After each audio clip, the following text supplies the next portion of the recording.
Bharatiya Janata party जो नीतीश कुमार को पानी पी पी कर गाली दिया करती थी, आखिर उन्होंने नीतीश कुमार को अपने सिर पर क्यों बिठा लिया है? समझिए बिहार की क्या मौजूदगी है लोकसभा चुनावों के मद्देनजर और किस तरह से यह व्यक्ति यानी कि तेजस्वी यादव बिहार के अंदर भाजपा की हार और जीत के बीच में खड़े हुए हैं। और न सिर्फ भाजपा की बिहार में हार और जीत, बल्कि लोकसभा चुनावों में भाजपा कहां पहुंचेगी वो काफी हद तक इस बात पर निर्भर करेगा कि तेजस्वी यादव किस तरह से वहां की जनता में अपनी राजनीतिक मौजूदगी दर्ज करवा पाते हैं। तेजस्वी यादव एक बार फिर उग्र हुए हैं, एक बार फिर उन्होंने राजनीतिक ललकार दी है और वो कह रहे हैं कि सारा खेल 17 साल बनाम 17 महीने का है। वो सीधे नीतीश कुमार पर राजनीतिक वार कर रहे हैं, मगर पर्सनल अटैक नहीं कर रहे हैं। वो अब भी कह रहे हैं कि नीतीश हमारे आदरणीय हैं, मगर बकौल तेजस्वी यादव खेला तो अभी शुरू हुआ है। एएनआई को दिए गए इंटरव्यू में उन्होंने क्या क्या कहा दोस्तों, एक एक करके मैं आपके सामने रखने वाला हूं और इसके मायनों को समझिए। सबसे पहले वो बता रहे हैं कि किस तरह से जनता दल यूनाइटेड खल्लास, क्या कह रहे हैं आपके स्क्रीन पर। हम बड़े संयमित रूप से आगे बढ़ रहे हैं। हम लोगों ने गठबंधन धर्म का पालन किया है और उसी हिसाब से हम लोग आगे जनता के बीच अपनी बातों को रखेंगे।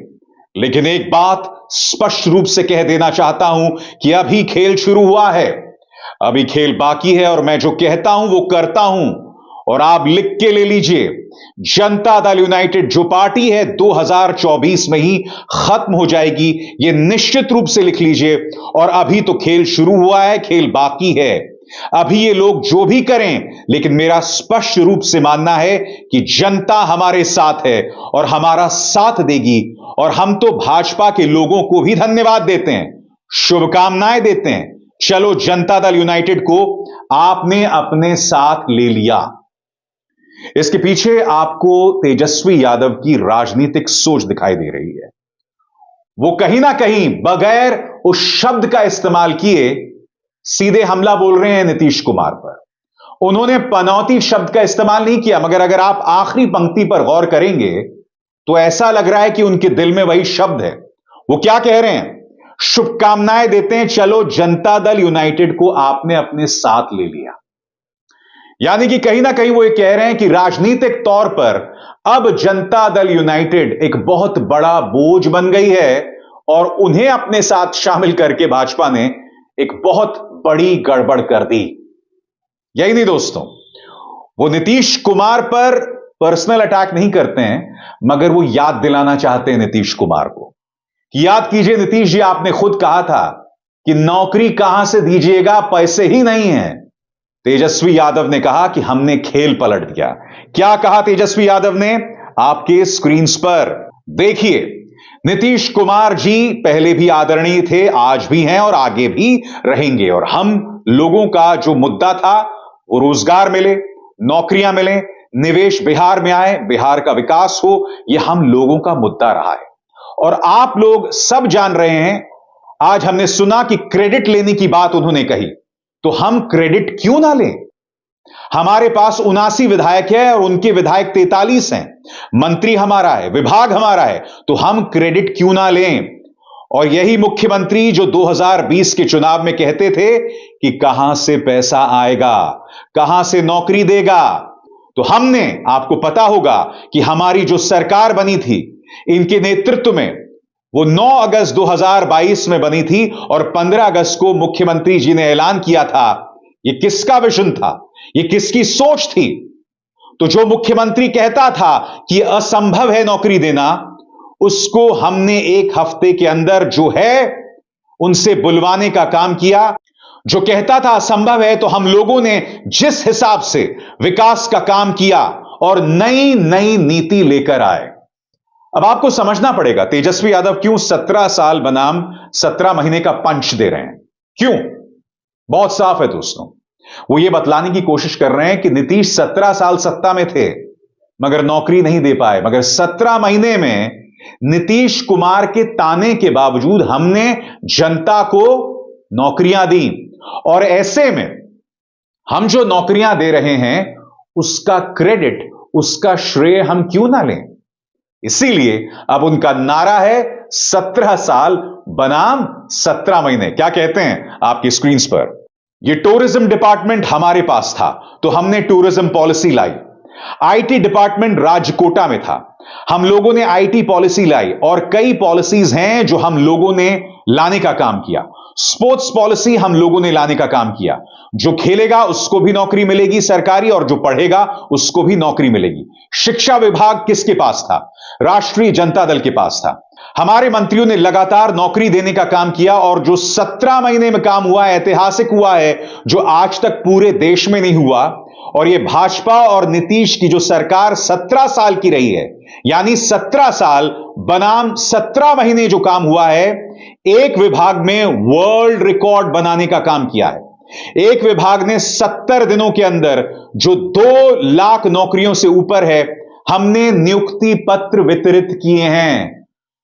2 लाख नौकरियां की नियुक्ति पत्र वितरित किए हैं। इसलिए तेजस्वी कह रहे हैं 17 साल बनाम 17 महीने, और वो वहां नहीं रुकते हैं। वो ये भी कहते हैं कि नीतीश कुमार तो बुरी तरह से थके हुए थे, और एक थके हुए मुख्यमंत्री को हमने काम करवाया। क्या कहते हैं तेजस्वी, सुनते हैं दोस्तों।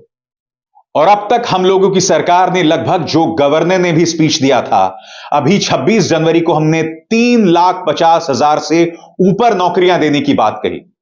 उन्होंने नौकरियां दी तो किसके राज्य में हुआ, किसका विजन था? और कहीं ना कहीं जो लोग कहते थे कि इनके लोग काम नहीं करते थे, हमने तो इतना इनसे काम करवाया जिनका कोई विजन नहीं था, जो थक गए थे, वे थके हुए मुख्यमंत्री थे, उनको हम लोगों ने इतना काम करवाया। एक थके हुए मुख्यमंत्री से काम करवाया। आपने गौर किया होगा दोस्तों, तेजस्वी यादव जो भी बात कह रहे हैं, वो नीतीश कुमार की सीधी बेइज्जती नहीं कर रहे हैं। वो पलटू शब्द का इस्तेमाल कर सकते थे मगर वो नहीं कर रहे हैं। वो अब भी कह रहे हैं कि नीतीश कुमार हमारे आदरणीय हैं, क्योंकि उनका पंच, उनका राजनीतिक अप्रोच साफ है, वो मुद्दों पर बना रहना चाहते हैं। और मुझे लगता है दोस्तों कि अगर Tejashwi Yadav line and length पर बने रहे, जिस तरह से वो राजनीति कर रहे हैं उस तरह से आगे बढ़ते रहे, तो हो सकता है कि वो अपने पिता लालू प्रसाद यादव को भी पीछे छोड़ सकते हैं। और मैं आपको बताना चाहता हूं क्यों। हालांकि मेरा भी मानना है कि लालू प्रसाद यादव ने जिस तरह से बिहार के जो वंचित वर्ग, उनके लिए काम किया, वहां तक पहुंचने में तेजस्वी यादव को अभी काफी मेहनत करनी है। मगर यह ना भूलें कि लालू प्रसाद यादव के साथ कई चीजें और जुड़ी हुई थी। मसलन लॉ एंड ऑर्डर को लेकर उनसे लगातार सवाल किए जाते थे, उन्हें कटघरे में रखा जाता था। बिहार के विकास को लेकर कटघरे में रखा जाता था। तेजस्वी यादव उसे बदल रहे हैं। एक तरफ जातीय जनगणना और जाति के आधार पर आरक्षण देने की बात को लेकर वो बिहार के वंचितों में अपनी जगह बना रहे हैं, मगर दूसरी तरफ वो नौकरियों की भी बात कर रहे हैं। यानी कि जातीय समीकरण और नौकरी, इन दोनों को मिलाकर वो अपनी राजनीतिक जमीन तैयार कर रहे हैं। और इस लिहाज से वो लालू प्रसाद यादव से कुछ आगे बढ़ते दिखाई दे रहे हैं, या कम से कम उनसे बड़ी राजनीतिक अपील करने की कोशिश करते दिखाई दे रहे हैं। अब वो कितना सफल होंगे हम नहीं जानते हैं, और यह तभी तय होगा दोस्तों जब तेजस्वी यादव के हाथ में राज्य की बागडोर होगी, और तभी उनके काम को परखा जाएगा। मगर कम से कम 17 महीनों में उन्होंने जो काम किया, उसमें उन्होंने अपनी मौजूदगी दर्ज की है। और यही डर भाजपा को लगातार सता रहा था, और इसी वजह से उन्हें नीतीश कुमार को एक बार फिर अपने सिर पर बिठाने की जरूरत पड़ गई। अभिसार शर्मा को दीजिए इजाजत। नमस्कार।